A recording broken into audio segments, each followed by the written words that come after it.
Alright, so I'm doing this part. I'm doing the, what's that called? The vacuum line for the valve system for the exhaust. I'm gonna do it a little complicated. I don't know if everybody wants to follow my route. I'm gonna actually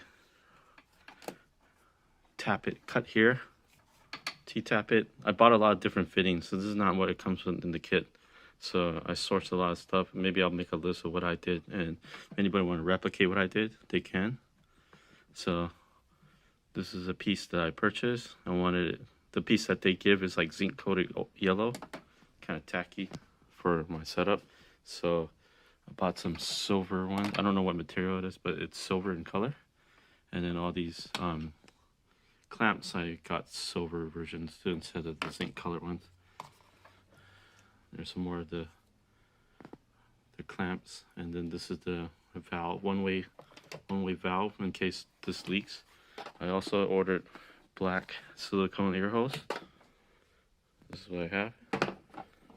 It's pretty long, but I'm still gonna have to extend it because what I'm gonna do is I'm gonna tap there, come out here, go in this hole, go in the hole down there, and we can tell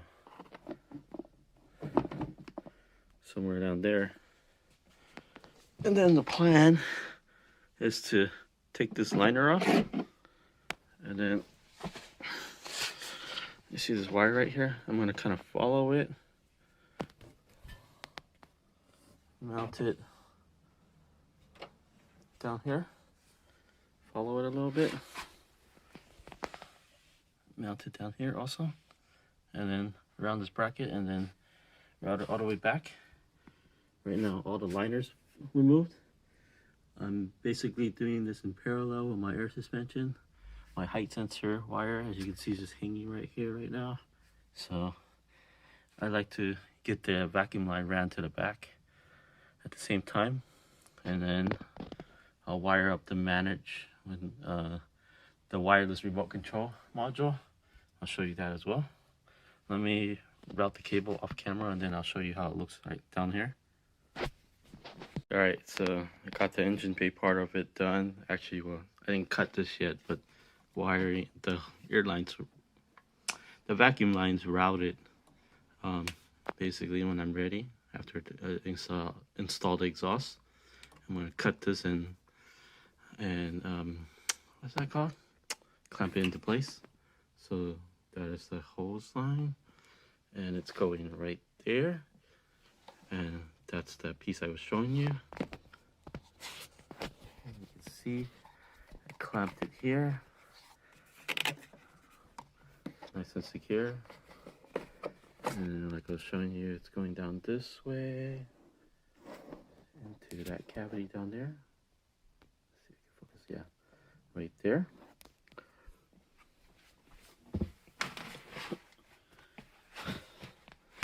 On the bottom side, I took that 10 mil off, and this one, and the airline, the vacuum line was able to come down. I was able to fish it out once I peeled this back a little bit.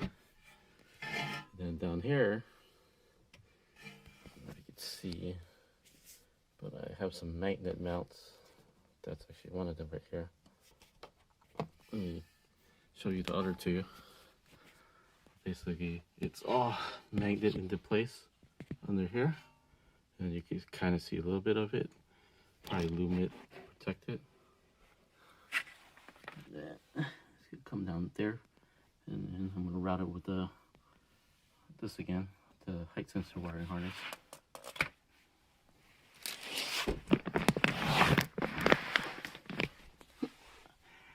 So let me try to show you how I have it. These are 15-pound magnet type things. And they're really strong. And I got one right there, this is one right there, and then the other one that I showed you earlier. So there's 3 of them down here. This is nice and secure. 15 pounds, like I said again. And then I could undo it really easily. And then I'm gonna run a zip tie here, probably holding it down. And yeah, so I use these same things also on my rear suspension.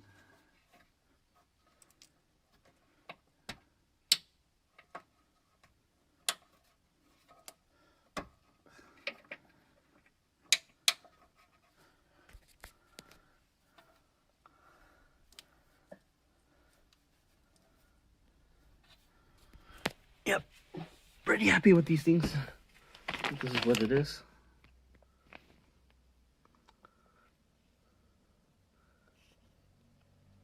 Half-inch diameter, 15-pound pole, magnetic cable clamps. And let me show you why I didn't want to go near the exhaust. Let me see if I can get under here and show you guys.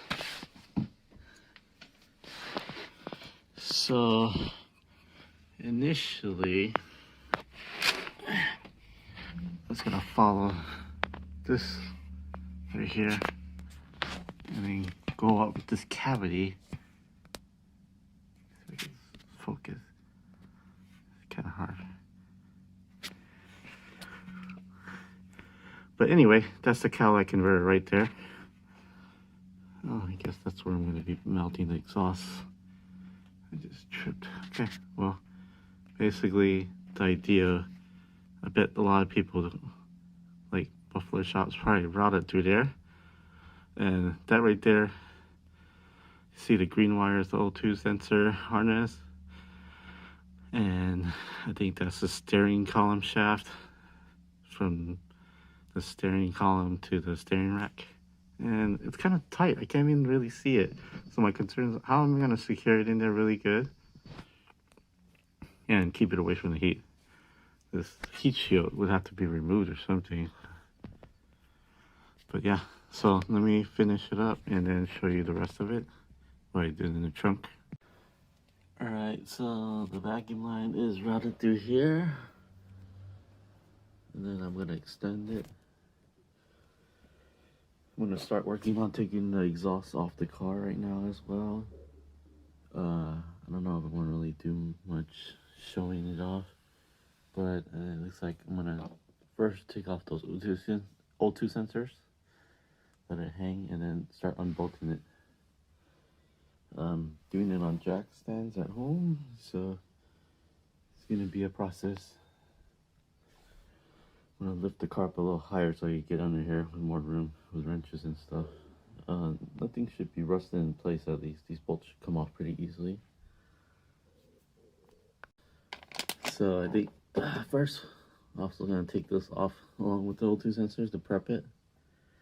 This bracket is in the way. In order to take this off, you actually have to take those plastic panels off, which I just put back on. So sucks for me. I'll just put that one back on at least. Didn't think it through.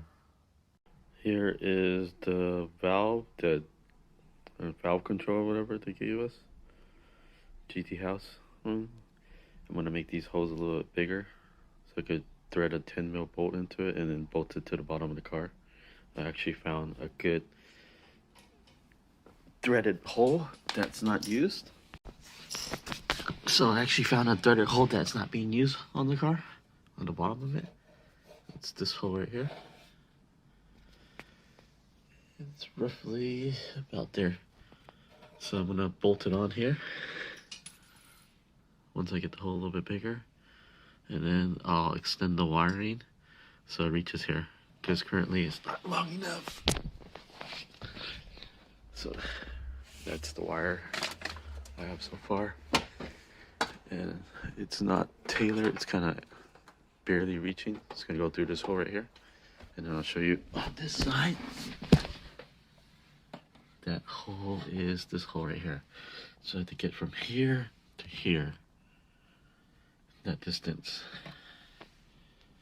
Let me extend that wiring and then bolt it on and show you what it's gonna look like. All right, I got the controller, whatever valve thingy, to be mounted and secured. I got 10mm right there, like I showed, was threaded. This side not bolted in, but I put some heat shrink on the tab so it doesn't scratch the car, since I'm not using that tab. So nothing more than just some paint protection, and then one metal on metal.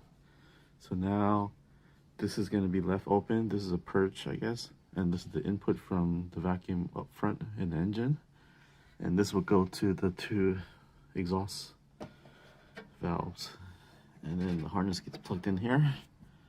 Then we get the wire ran and then continue on and show you the progress. Yeah.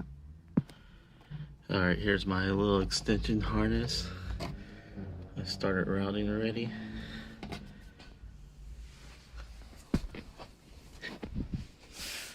And it comes out, it comes up through here.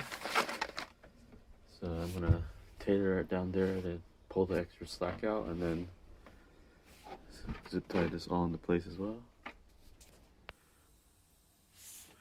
Alright, don't mind the hissing sound. My manifold is leaking. I gotta redo the seals, the cartridges, fittings. I'll do another day. What we're gonna look at today is this thing, or right now at least. This is the module for the valve exhaust. Wiring's all done. So the wiring's all done. I have it all tailored, all zip tied. It's gonna go down this hole right here. And then I'll show you what it looks like down here. Still gotta cut those zip ties, but it's mounted right here, nice and secure. Not gonna go anywhere. There's the wire harness. Route it down to here, into this hole. So I'm not sure if you can see that green light. That green light signifies that the valve is closed. So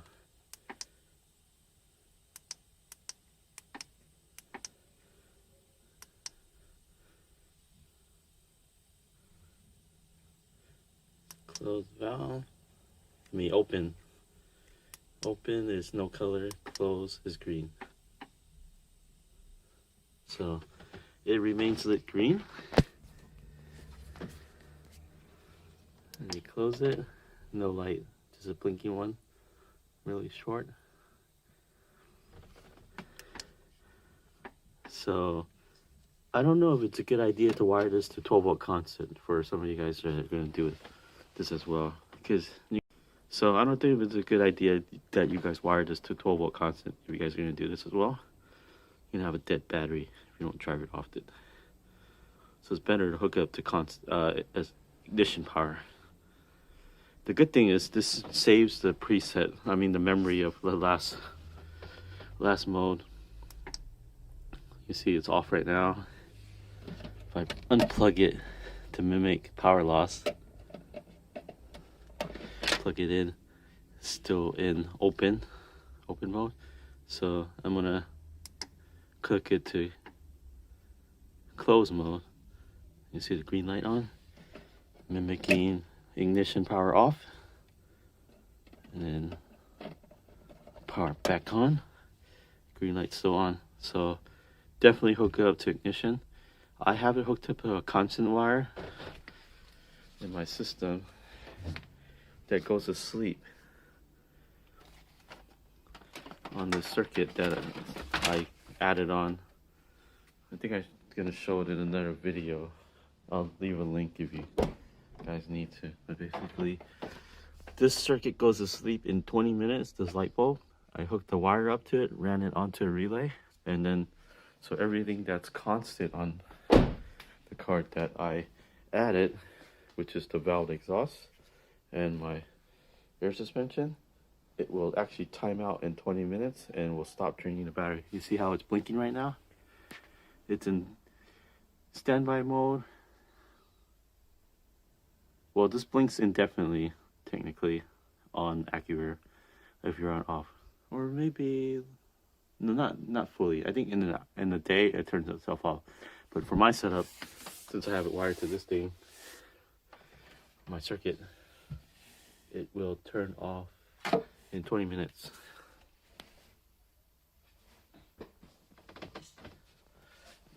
So yeah, this is all the relay I have set up right here, and this is powering the constant of the air suspension, and then the fuse in the middle is for this box that is controlling the valve exhaust,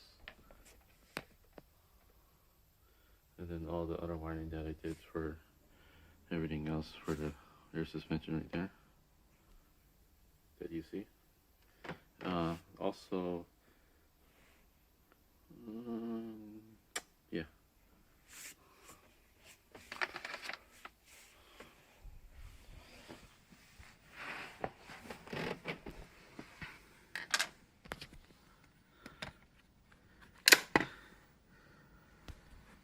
Here is a quick look .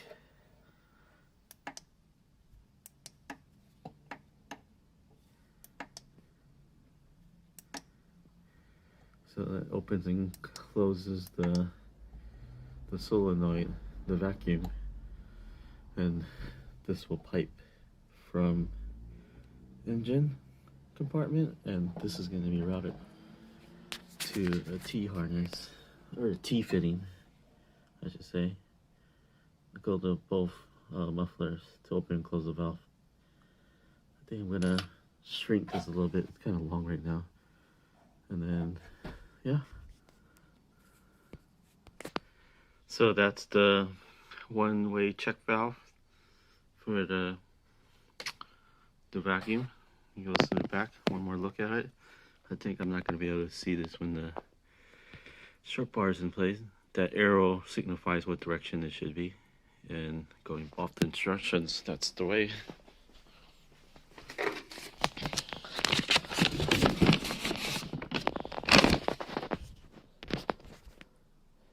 So here is the check valve. So arrow goes towards the vacuum source, and then the other side goes to exhaust valve right there. See that?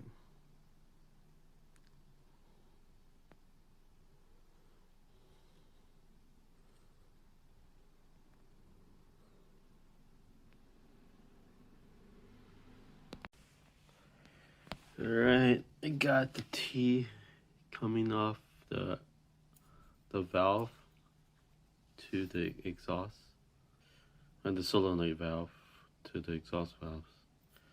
This is coming from that solenoid, and these will be going to the exhaust. These are really hard to get in. Whatever they supply at the airlines, the hole is really small.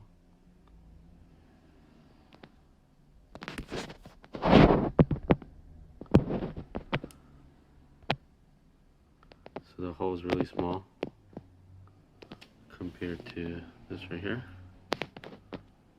So here's the T fitting. As you can see, that's how big this is compared to the hole size.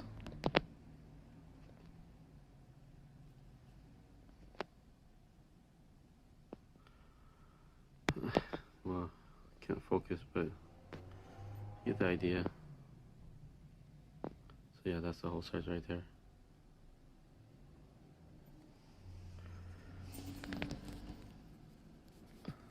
Here's it side by side. It's doable. So here's a side by side. So it's doable, but it takes some time. And put some of these clamps on, and then finalize it in the car.